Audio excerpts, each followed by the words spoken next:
আমরা বাংলাদেশের পরিবর্তন চাই না? চাই তো? দুর্নীতি মুক্ত বাংলাদেশ চাই তো?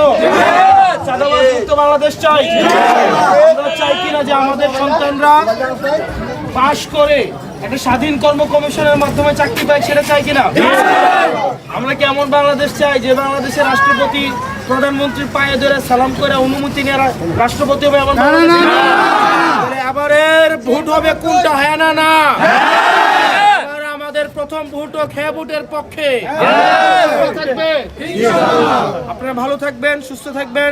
নারায়ণগঞ্জে আপনারা সন্তান, এই যে আলামিন ভাই, অ্যাডভোকেট আলামিন, আপনাদের সন্তানের দায়িত্ব আপনাদেরকে নিতে হবে। আলামিন ভাই আপনাদের সন্তানকে কিভাবে সফল করবে সেটার দায়িত্ব হচ্ছে তার পরিবারের।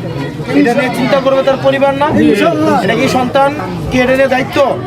সন্তান বাবা মার মুখ কিভাবে উজ্জ্বল করবে সেটার দায়িত্ব হচ্ছে সন্তানের। তাহলে আপনাদের সন্তান আপনাদের কাছে আছে, আপনার সন্তানকে কিভাবে সফল করবেন এটা নিয়ে আপনারা কাজ করবেন, ঠিক আছে? পারবেন তো?